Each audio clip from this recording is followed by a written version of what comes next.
I'm Brittney, 18 years old, from Burnville, PA, originally from Hatboro, and I have 2 years, 5 months, and some odd days clean.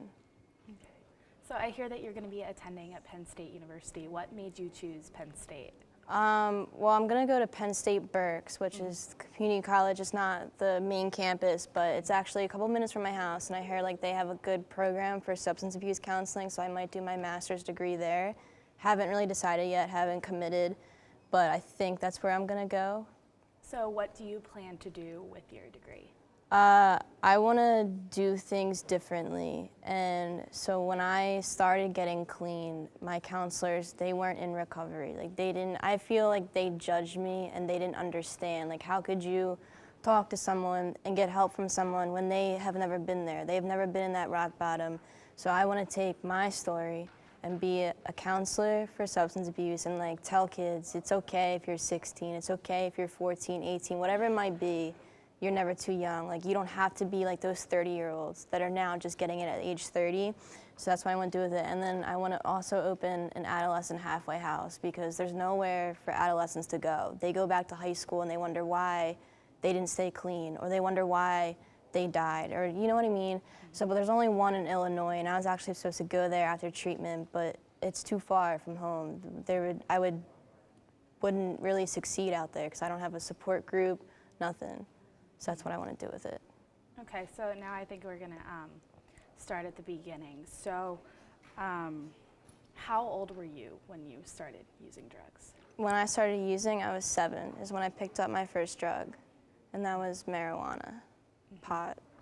And were there any like reasons, or what was going through your mind when you There started? was. My family was really weird. You know, I had parents, but they were married, but they divorced when I was 3.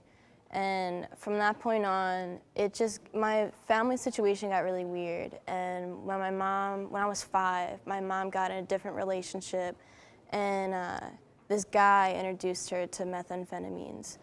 And so on top of that, my mom is bipolar and schizophrenia, and she stopped taking her medication. So from the meth and her mental disabilities, she started physically abusing me. But from that point on, like I never was hugged by my mom, never was kissed by my mom, never was tucked in. So like I didn't know what a bedtime story was. And so at the age of 5, I couldn't smile, I couldn't laugh. Like even like cartoon, like SpongeBob would be on, and like a funny joke would come and I wouldn't laugh. I felt wrong laughing because I was so upset. And so I always hung around older kids. And one day, by age of 7, you know, soccer was not enough. Like at 7 years old, you get happy over a scooter, a bicycle, whatever it might be, but it wasn't enough. I just wasn't happy. So I was walking in my apartment complex, and my older friends, I knew the smell of it because my mom used it and her fiance at the time used it as well. And all I saw was the kids in a circle smoking pot, and I saw laughter and smiles. And that's what I wanted. If they were getting that off of that, I wanted that, whatever it was. So I went and chased it at 7 years old. And like, they were all like trouble, like, cause that was my nickname. And they're like, this is so funny. But after that, I was hooked because I was numbing my feelings. So when I would go home to my mom and she would abuse me, it didn't affect me because I was high. And I was able to laugh, but I didn't know it was gonna lead into 9 years of using and picking up heroin at 10 years old.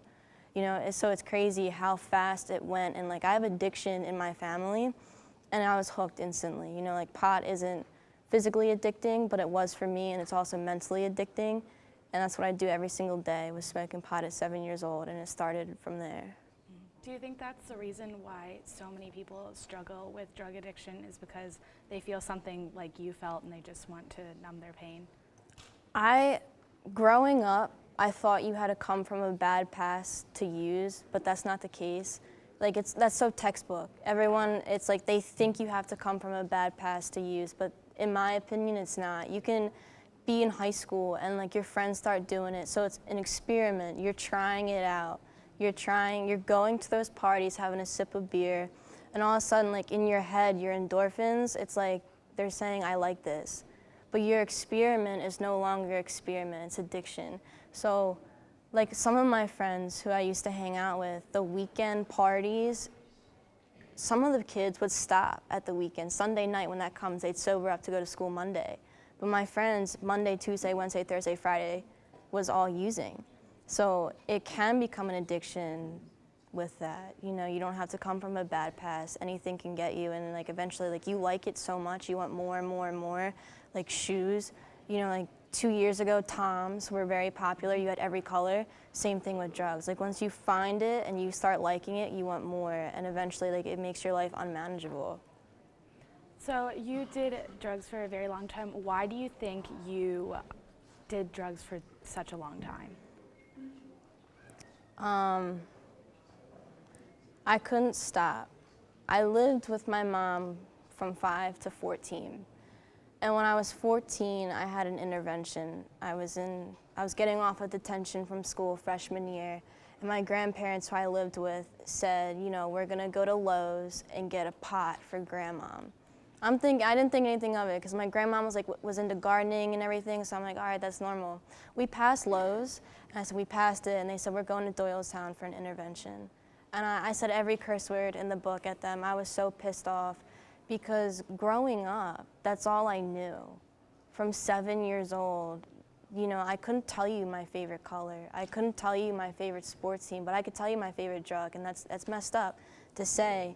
So I was scared, what is life gonna be like without using? And I was scared to feel my mom's pain again. Like I have permanent damage to this day because of what she's done. Like my jaw is dislocated. I don't have feeling on this side. And I would numb and numb and numb my body. But then it's crazy in a way when I say this, but when I was 14 and I got away from my mom, I moved in with my grandparents. And they're a loving family. They hug me, they tell me they love me.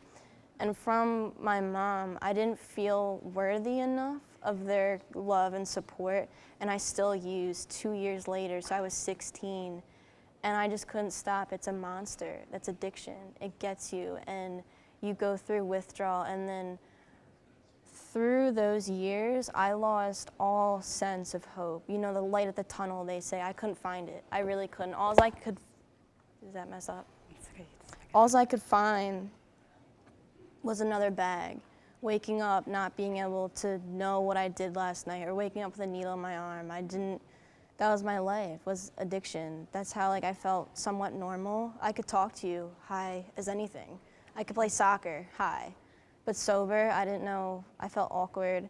I'm an awkward person, because I like making things awkward because I feel comfortable. Does that answer your question? So, yes.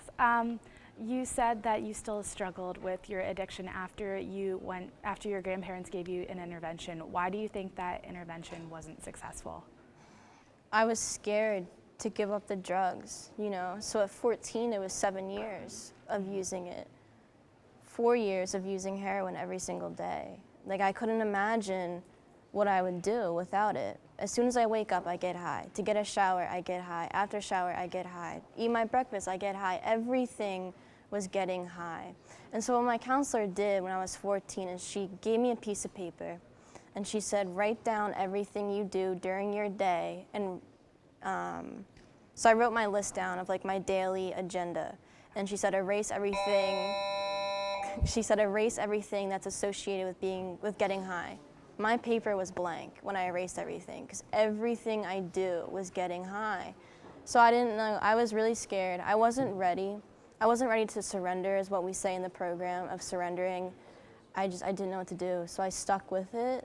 But it was the hardest 2 years of my life, from 14 to 16, because I felt guilty every single time I handed in a dirty test, of a drug test, you know, and I knew it was gonna be dirty. I tried coming up with ways to cheat the system so I didn't fail my drug test, or smuggling in pee, put it between your legs or whatever in a bag. It's disgusting.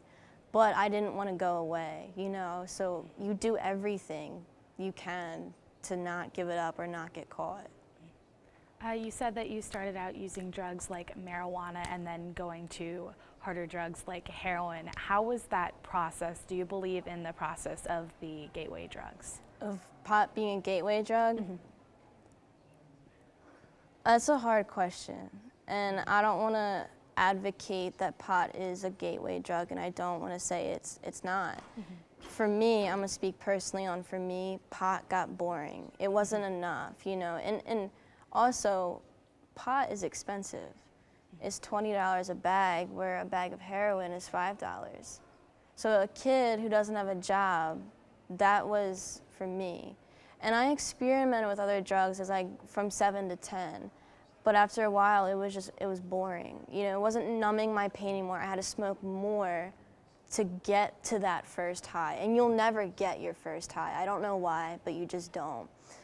So as I said, it's $20. I was buying eighths of marijuana, $60. And multiple times of that. So I would be spending over $100 on pot. And I couldn't realize, you know, why am I wasting all this money for something that's not giving me that crunch anymore? I could still feel my mom's pain. I could still feel the pain in myself. And my friend was like, listen, like, I have this hard thing. It's harder. It'll numb you like really good. Here it is. And I said, what is it? And she said, it's heroin. And I always said I would never do it. I always said I would never put a needle in my arm, but I did. It just was like that. It happened, and I didn't think anything of it. I didn't second guess it. I didn't say like, oh, this could make me die. I wanted it because it just made me feel good. What was the final factor? What finally influenced you to get clean? I was sick and tired of being sick and tired. Using is like a full-time job. You got to figure out where it is. No matter if you got all these people on your side willing to deal to you at any minute, you have to figure out how to get there. And you got to figure out in school. So for me, I was in high school. I had to figure out how to fake the teachers that I wasn't high. And they knew I had like this reputation. Whether I put it in cookies, marijuana in cookies, I still got caught. Whether it's tripping over an extension cord in the classroom, they knew I was high. And so there's so much work that goes into it, and eventually you become sloppy, and you can't keep up with your cover anymore. And I was tired of using, and I just knew after being in and out of intensive outpatient 10 different times, something wasn't right, something wasn't working. And in the program, there's this saying, it says, doing the same thing, expecting different results. I had to do something different to get different results. And that's what I got. And I know that when you were in high school, you saw Chris Herron's presentation, and that really affected you. What was so effective about his presentation?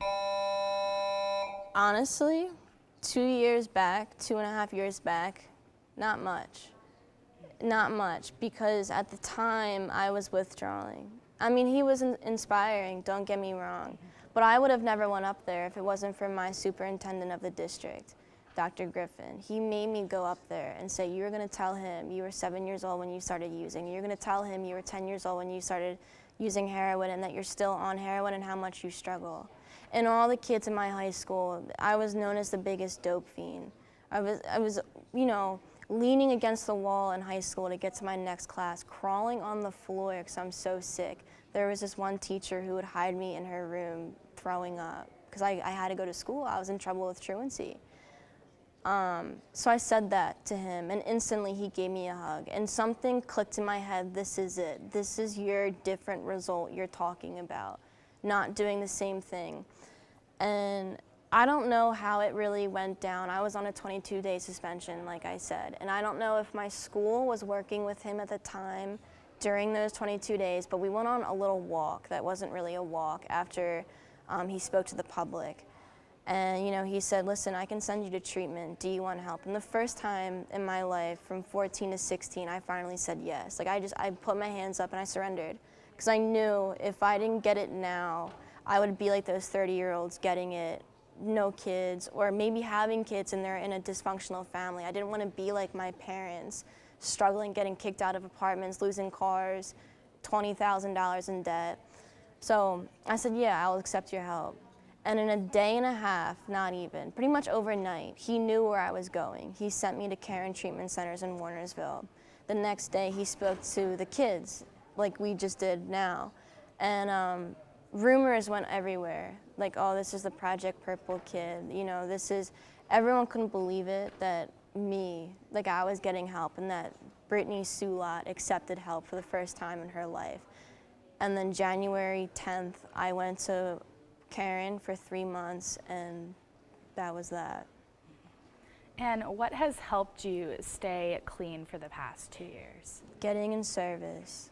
And what that means is you have a home group in a 12-step program. I'm open, I go to Narcotics Anonymous. I don't have anything against if people go to AA or CA, OA. No matter what program you go to, it's all the same. The steps are the same, it's just maybe, you know, like admitting we are powerless over drugs. For AA, it's alcohol. You know, so they just switch words around.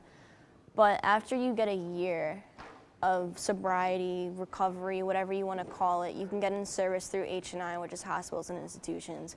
And through that service, I was able to do the Bucks County Youth Detention Center. I'm bringing meetings to them, and it kept me clean because, yeah, you have a home group, and you make coffee, you can clean up the cigarette butts, you can set up the meeting, but a metal chair doesn't say thank you. These kids at the detention center were thanking me for bringing them a meeting, getting them out of their rooms for an hour and letting them talk about their problems. So that kept me clean. And then after a while, certain things came into my life where, you know, for school, I have to stay clean. During my internship, I had to stay clean. I got drug tested on random. And eventually, I don't want to go back to that. You know, I could easily get high right now. But what I do know is I don't have another recovery. And to answer your question further on what made me stay clean, it was the last week of treatment in Karen.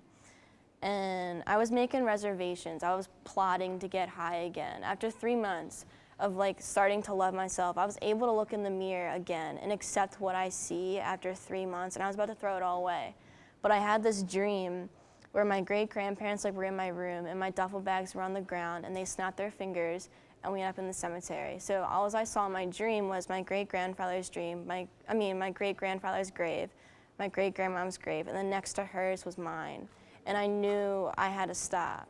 I had to be honest. I was making these reservations with my counselor because I knew, you know, like I said, I have another run in me, but I don't have another recovery because I've been through this so many times. And for some reason, no matter how much abstinence it has been, I will pick up where I left off. If I were to pick up today where I left off on using, I would die right then and there. And throughout my 2 years of recovery, I've been to 14 funerals of my friends. Good kids, you know, like one time, it's one and done, a lot of them. And I didn't want to be like that. I wanted to break statistics that I don't have to be 6 feet under. I wanted to be an inspiration for kids. Like, it doesn't matter. You don't have to be like that. Talk about it, and who cares? Like, people are gonna judge you. People still judge me. Like, oh my God, you're on heroin. Like, I can't imagine. There's no way of looking that you are. Like, yeah, like tattoos, I think you're an addict. But I've been in the program for 4 years now. I've met doctors. Your doctor could be in recovery. So there's no image that you have to be an addict or an alcoholic. What advice would you have for kids that are currently dealing with addiction and substance abuse? Get honest. You're only gonna hurt yourself if you're not honest, you know, and stop making excuses. And what I mean by that is when I was in my addiction, I'd always say, you know, it's because of my mom I'm still using. When in reality, it didn't do anything to her. It was affecting me, my life. You know, I had to quit soccer. I had to drop out of school. I couldn't graduate with my class. I couldn't go to a lot of things because I was high. I can't go in certain stores because I messed it all up. So if you get honest, it'll help you. And getting a support group, you know, it's like, I'm a visual person, so in treatment I learned like this visual thing of what addiction looks like. And so it's you in the middle, and there's people around you, and they represent like your mom, your dad, your friends, your meetings, and your sponsor, and step work. All right, so you stop doing step work, the circle gets smaller. You stop going to meetings, the circle gets smaller. And on the outside of the circle is addiction. It's really just a person. And it was scary for me to see what it was look like. So it's you and I sitting like, your addiction, that I don't like you that close if you're addiction. Like, I want you far away. And so, but what I also learned is that in high school, Monday and Friday are the hardest days of the week. Monday, you hear about the party that happened over the weekend. Friday, you're gonna hear the party that happened. So I always avoided, I didn't go to school those 2 days. I'm not saying do that because you get in trouble and you miss class. So, But the thing is, be different. You know, if you see someone getting high, like someone, I remember my head was down because I was really hurting, and this random girl, I don't know her name, I don't remember much, but she was like, why don't you smile? And then like first time, I'm like, wow, like people really see me. Like I thought I was invisible because I was just, no one wanted to be with me. No one. They were like, this kid is not going anywhere. And just to confront your friends. And I don't condone snitching, I really don't, but I know someone who snitched on their best friend and now he has 5 years clean. To his parents, snitch. I personally would never snitch, but if it meant I could save my friend's life, I would in a heartbeat. I would go to their parents and I would say, listen, your kid is doing this, this, this, this. I just did it the other week, you know, my friend from the program, his daughter is going to those raves that it's now popular. It wasn't really popular when I was around. And she's popping Molly. And she's only 17 years old. And he thinks like, oh, she's a straight A student, has her own business, like there's nothing wrong with her. And I said, listen, like I see your daughter on Facebook, this is what's going on. And he thanked me because now he's confronted her daughter, or his daughter, and she's now in treatment, because she actually had a problem and she was putting on Facebook hoping someone would say something. And that's what I did. I'm not saying I saved their life, but I snitched to potentially save her life and get the help that she needs. What advice would you give to people who have maybe a friend or a relative that is dealing with addiction?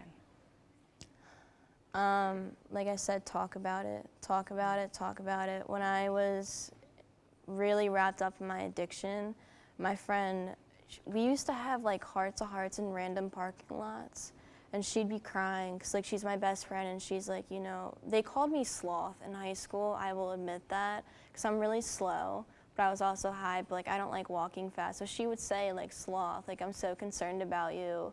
What are you doing with your life? Like you keep on using, you have like track marks all over your arms, and you would never know because I have them tattooed so you can't see them. But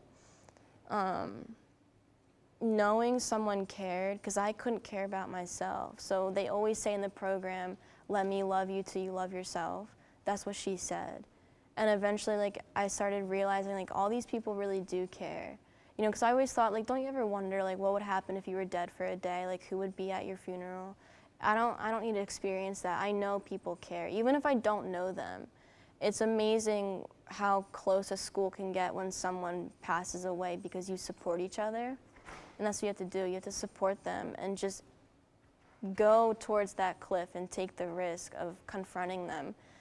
They might hate you. They really do. They might curse you out because they're pissed off that you snitched. But eventually, as time goes on, they'll come back and thank you for saving their lives and making them realize like, hey, like you really do have a problem. How has your recovery process helped you have a better view of yourself? Step work. And you do that with a sponsor. I couldn't tell you, even when I first got clean in treatment, I had to fill out like this little questionnaire of like what my favorite color was, what my favorite food was. I couldn't answer one question. And so like when you start dating, they're like, you know, guys, like what are you like doing? I don't know. I couldn't answer one question. And so through step work, I started figuring out like who I was. I started figuring out like who I was and what coming over problems and everything, like in step 4, that's huge. It's resentments and fear and abuse, and you talk about it, and the most important steps I think is 1 through 3. If you have a good foundation of steps 1 through 3, and you probably don't even know what I'm talking about, it's probably going over your head, no offense to you, but it's really complicated to know what it means, but steps 1 through 3 is about surrendering and getting a belief of I don't want to say God, because I'm not religious, and I have no problems with people that are. I have a higher power of my understanding. But steps 1 through 3, it's like the foundation. It's like the cement to your feet. If you get a good foundation, you probably won't relapse, probably. But you always will have that monster on your back. But step work has helped me realize who I am, and it's helped me in recovery. Like I've been really struggling lately of like contemplating on leaving the program because it's repetitive. And I get nervous because I'm the youngest one there. I came in when I was 14, and there's people that are 30, 40, you know, tattoos, bikers, whatever it might be, moms, dads, and I'm like, I can't relate to anybody. But I may not relate to their personal life, but what I can relate to is that we're both addicts in recovery, trying to get another day clean. My time now, 2 years, 5 months, that means nothing. I'm doing the same thing someone is doing right now with 1 day clean, that's trying to get another minute, another hour, another day. Because if I let that time get to my head like, oh, Britt, you have 2 years, let's go test the waters, that's what my disease does. It wants me to go get high, so I don't do that. I don't test the waters. Like, why test it if they're calm, you know? So, yeah. Okay, and one of my last questions is going to be, what are some of your future goals? My future goals? Obviously, to get another day clean. That's my future goals. But I can answer that, but I can't really answer that because I live in today. And too many times I've thought about the next day. Where am I going to get the next one? So I like to think in today, but I'll answer it anyways. I want to graduate college. You know, I have a 3.98. After this class, I have a 4.0 in college. That's insane. Because in high school, I had zeros and 19%, and they said I wasn't going to go anywhere, but now I have a 4.0, well, 3.98. Like, that says something. So I want to go graduate, obviously, hopefully set up an adolescent halfway house, be the best counselor I can be, and just help people. I could have the worst day, and if you say, like, I helped you, or I'm working on helping you, it's a good day. And more so, if I don't use, it's a great day. It could be raining, 4 feet of snow outside, and if I didn't pick up, it wasn't that bad of a day, because that's just how my life is. Are we done? I don't know. Is there anything else that anyone wants me to add, or? Okay. If there's anything else that you want to touch on, like from high school or anything else, that was really good. Usually we cut interviews before that, but just Okay. if there's anything else. Yeah, I don't know. I think that's it. Because I don't want to comment on high schools because I don't want to overstep on people's toes. Because I go all day about how I hate certain high schools. Well, as long as, I think what we can do, if you want to, if there are things that you want to say, as long as you don't name specific names, we should be able to work with you. As long as it's all right. Does that sound, this is Mrs. Bennett, she's like the main administrative person who's working on this. I mean, I guess the only thing I would say is I wish schools would take that risk in saying they have kids who are on drugs. But this is what we're going to do about it. I mean, so many schools, like my old high school, yeah, they have a reputation of being heroin high, but what do they do about it? Nothing. They turn their heads as if they don't know, and by them turning their heads, they wonder why multiple people have died. That's my problem. Like, I feel like they should do something about it and say, like, yeah, who cares? We have addicts, but we're going to help them do this.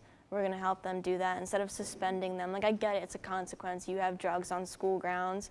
But what does suspending them do except hurt them even more? Because now they have nothing. There's all that time during the day that they can go get high and go do their thing, and it does nothing. I hate it. If I could be a principal, I would do things differently. I really would. I would say, yeah, we have kids, you know, Chris Herron, he might speak for a day, and it's going to be powerful. Your school is going to be different for a couple of days, but then after, let's say next week, it's going to go back to normal. Because people are going to be like, they're going to forget about it. Because during the weekend, they're going to go party. Some of them will, some of them won't. But they should just do things differently. So, yeah.